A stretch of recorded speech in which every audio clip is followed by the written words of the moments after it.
आज फिर से हम आप लोगों के बीच लेक्चर नंबर 3 कूलम्ब्स लॉ लेके आए हैं। Good evening to all of you. ठीक है दोस्तों, आज हम कूलम्ब्स लॉ को पूरे विस्तार से पढ़ेंगे और हम अपने तरफ से आप लोगों को समझाने की कोशिश करेंगे। कूलम्ब्स लॉ को जिस साइंटिस्ट ने दिया उसका नाम था चार्ल्स अगस्टिन डी कूलम्ब, जो 1736 से 1806 तक कंप्लीट किया। बताया जाता है कि कूलम्ब लॉ अप्लीकेबल रहता है स्टेशनरी पे। फॉर एग्जाम्पल, अभी हम आप लोगों को कूलम्ब लॉ का डिफिनीशन नहीं लिखेंगे, बाद में लिखेंगे, अभी समझा रहे हैं। ये 2 पॉइंट चार्ज पे स्टेशनरी रहता है। For example Q1 and Q2।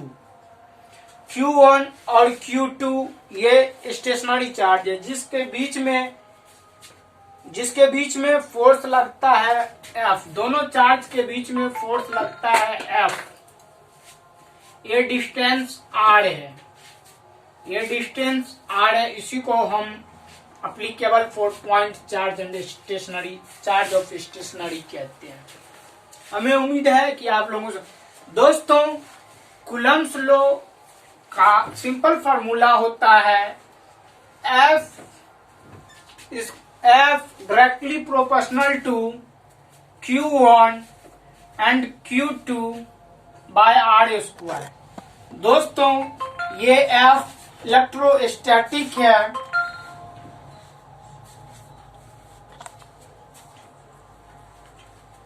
F electrostatic है, ये प्रोपोर्शनलिटी है।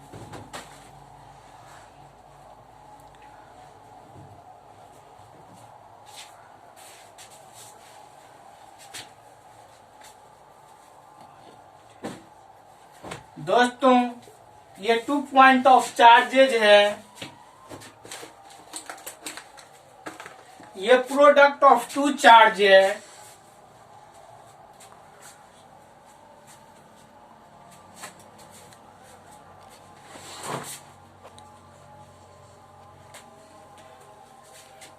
और ये स्क्वायर ऑफ डिस्टेंस है।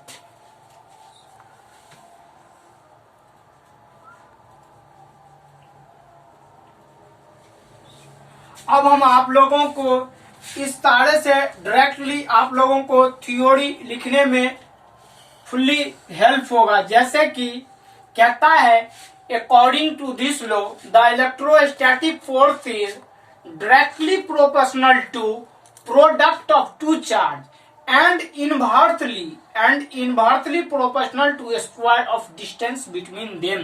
ये दोनों चार्ज का जो डिस्टेंस है उसको कहते हैं हम square of distance between them. तो हम आपको इसको सिंपली थ्योरी में लिख के समझाते हैं। ये शॉर्टकट, ये ट्रिक है। अगर आप भूल गए हो तो सिर्फ फार्मूला याद कर लें। F is directly proportional to Q1 and Q2 upon R squared।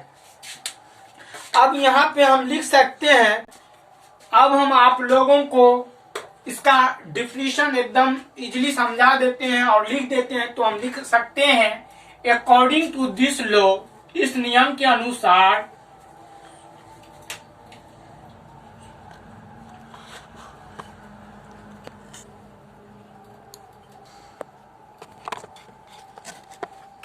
According to this law the electrostatic forces, ये F जो है ये इलेक्ट्रोस्टैटिक फोर्स है। According to this law the electrostatic forces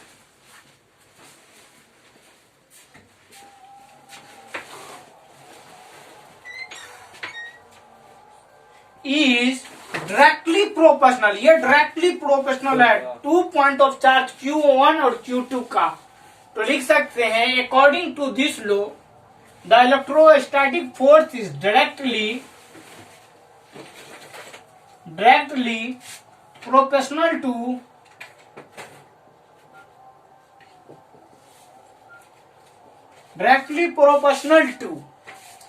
ये जो इलेक्ट्रोस्टैटिक फोर्स है F directly proportional to Q1 and Q2 upon R square. तो हम इसको लिख सकते हैं according to this law electrostatic force is directly proportional to the इस दोनों चार्ज का टू द लिख सकते हैं according to this law the electrostatic force is directly proportional to the product of two charges product of two charges product of two charges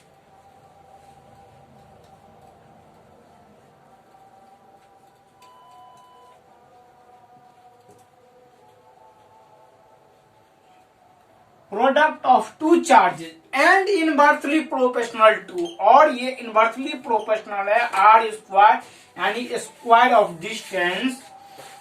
according to this law the electrostatic force is directly proportional to the product of two charges and inversely proportional to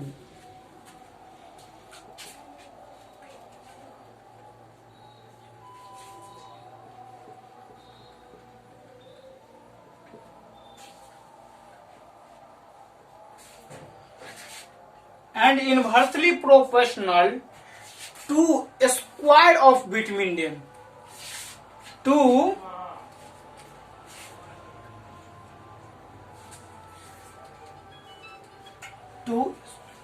square of इन दोनों का है।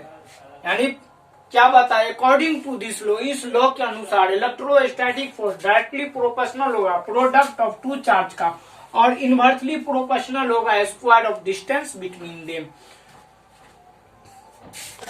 Square of distance यानी दोनों charge का जो distance होगा ये are square. For example Q1 और Q2 तो इसका जो रहता R और R तो हम इन दोनों को जो ऐड करेंगे Q1 Q2 आर स्क्वायर होगा। इसीलिए यहाँ पे आता है inversely proportional to square of distance between them यानी दोनों की दूरी।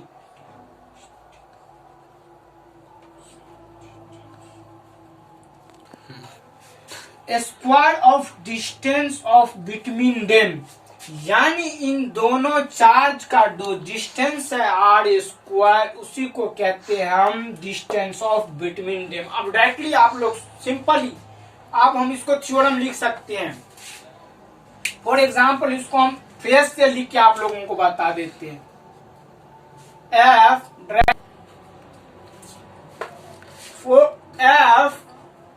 Directly proportional to Q1 and Q2 बट्टा आर स्क्वायर। तो ये एफ इलेक्ट्रोस्टैटिक फोर्स है, ये प्रोपोर्शनलिटी है, ये प्रोडक्ट ऑफ टू चार्जेस है और ये square of distance between them है। अब हम आप लोगों को इसको प्रूफ से प्रोपोर्शनलिटी कांस्टेंट को बताएंगे कि ये सवाल कैसे बनेगा। तो एफ डायरेक्टली प्रोपोर्शनल होगा Q1 और Q2 का और इनवर्सली प्रोपोर्शनल होगा आर स्क्वायर को। तो हम डायरेक्टली इसको सॉल्व कर सकते हैं। आप directly proportional to Q1 and Q2 ये आप लोगों का फर्स्ट इक्वेशन हुआ और सेकंड हुआ F inversely proportional to R square. तो इसको हम डायरेक्टली लिख सकते हैं F directly proportional to Q1 Q2 बट्टा आर स्क्वायर Q1 Q2 बट्टा आर स्क्वायर लिख सकते हैं। तो एफ इक्वल टू इसका के होगा यानी प्रोपोर्शनलिटी कांस्टेंट होगा ये के Q1 Q2 बट्टा आर स्क्वायर के Q1 Q2 बट्टा आर स्क्वायर। आप लोग इसको समझ गए होंगे।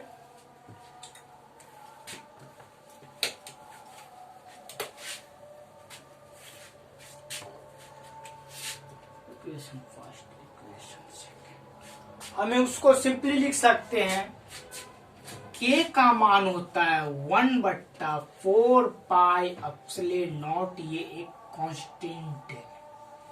तो हम इसको लिख सकते हैं F equal to 1/4 pi epsilon naught Q1 Q2 बट्टा आर स्क्वायर। Q1 Q2 बट्टा आर स्क्वायर, जहां पर के वेयर, जहां पे के एक प्रोपोर्शनैलिटी कांस्टेंट है, ये कांस्टेंट है,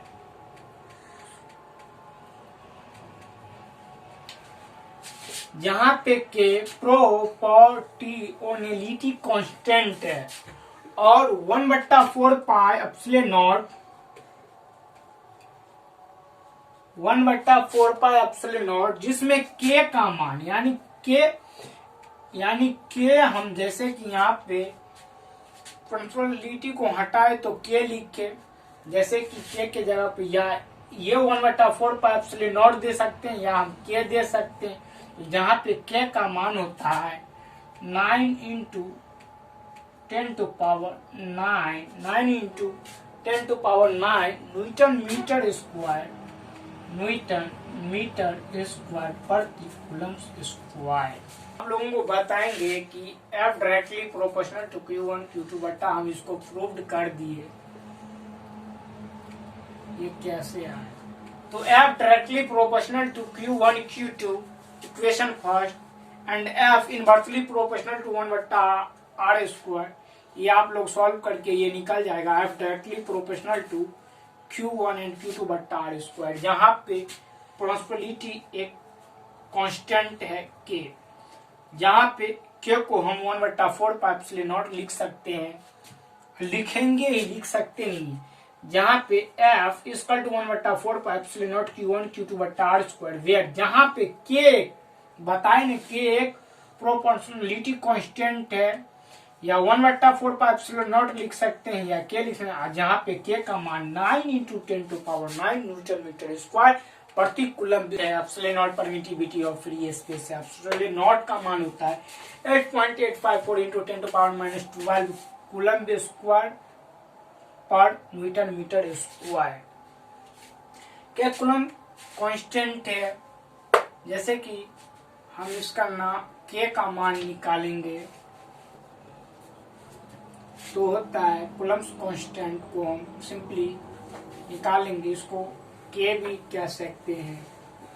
तो के का मान होगा जैसे कि 1/4 पाई एप्सिलॉन नॉट है, 1/4 पाई का मान होता है 3.14 और एप्सिलॉन नॉट का मान दिया हुआ है 8.854 × 10⁻⁻12 कूलम स्क्वायर पर newton metre square. Newton metre square इसका लगभग होगा 9 × 10⁻9 न्यूटन मीटर स्क्वायर पर कूलम स्क्वायर। हम इसको प्रूव करेंगे। How to comes from newton metre और कूलम स्क्वायर, या हम इसको सिंपली लिख सकते हैं न्यूटन मीटर स्क्वायर कूलम -2, यह ऊपर जाएगा। How to comes from newton metre square coulomb -2,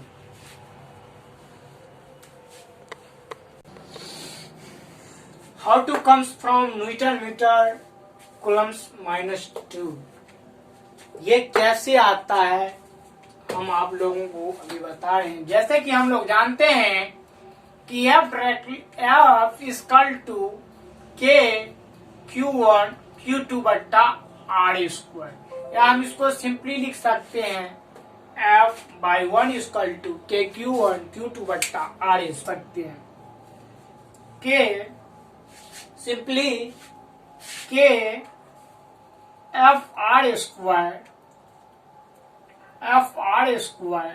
Q1 Q2 लिख सकते हैं और कर सकते हैं।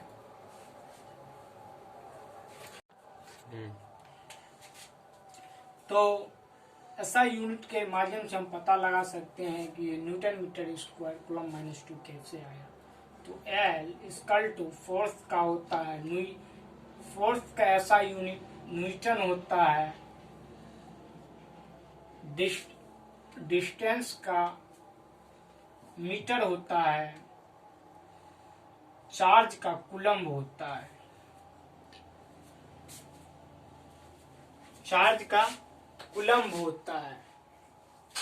तो हम इसको लिख सकते हैं न्यूटन मीटर स्क्वायर पर कूलम्ब स्क्वायर, या newton metre square coulomb -2। Proved.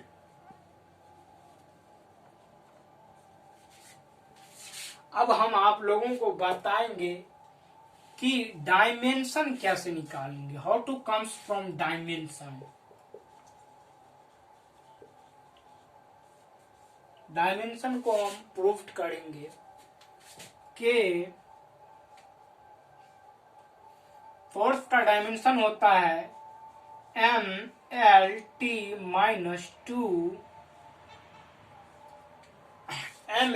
-2 और डिस्टेंस का डायमेंशन होता है लेंथ L स्क्वायर और कूलम्ब का AT।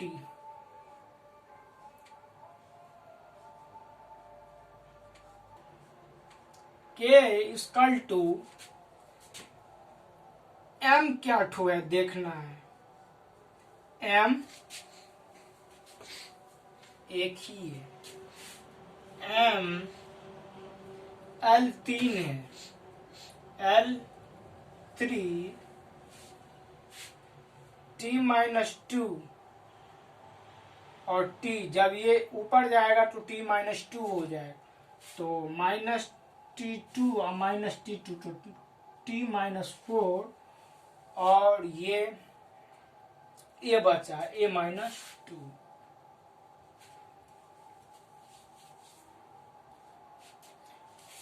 तो सिंपली डायमेंशन निकल गया न्यूटन मीटर स्क्वायर पर कूलम्ब स्क्वायर का। अब हम आप लोगों को एक सिंपली ट्रिक दिखा रहे हैं कि एप्सिलॉन नॉट का डायमेंशन क्या होगा।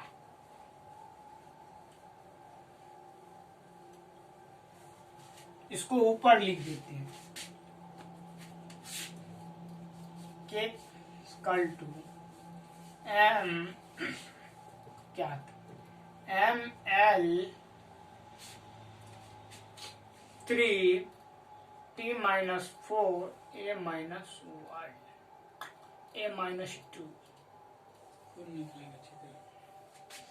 अब हम आप लोगों को बेहद हेवी ट्रिक लिखने जा रहे हैं, जो बता रहे हैं आप लोगों को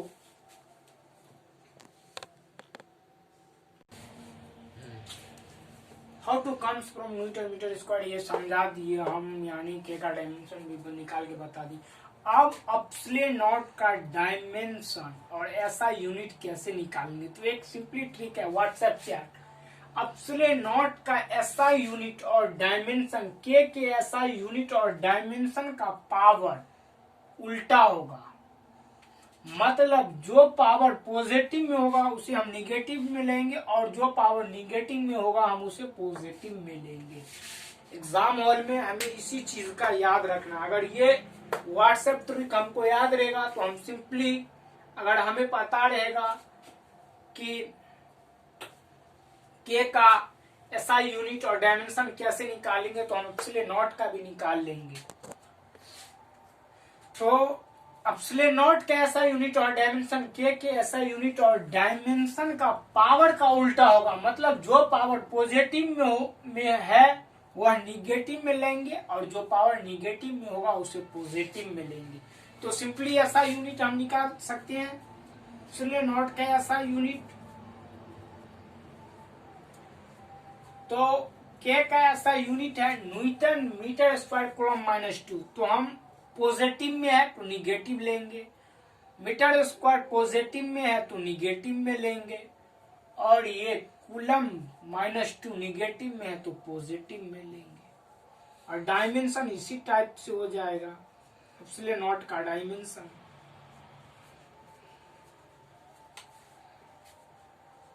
जैसे कि m पॉजिटिव में है तो निगेटिव लेंगे m-1, L3 लेंथ पॉजिटिव में है तो निगेटिव में लेंगे, T निगेटिव में है तो पॉजिटिव में लेंगे, A निगेटिव में है तो इसे पॉजिटिव में लेंगे। सिंपली आप लोग समझ गए होंगे, उतना निकालने की जरूरत नहीं होगा। फिर एक बार हम समझा देते हैं। जैसे कि K का SI यूनिट अगर पॉजिटिव में है तो हम एप्सिलॉन नॉट का SI यूनिट निगेटिव में लेंगे, और K का डायमेंशन जो पॉजिटिव में है उसको निगेटिव में लेंगे, और जो निगेटिव में है उसको हम पॉजिटिव में लेंगे। सॉरी, यहाँ पे जो निगेटिव में है हम उसको पॉजिटिव में लेंगे। आप लोगों को 3 लेक्चर पढ़ा दिए, वहां तक में हम आप लोगों को अब क्वेश्चन आंसर करवाएंगे कि इलेक्ट्रिक चार्ज को हम सर कैसे, हाउ मच, हाउ मेनी, यानी कितना होगा, क्या होगा, कैसे होगा, इसको हम चार्ज के Q प्लस NE पे बनाएंगे ये सारा सवाल। Okay, thank you very much.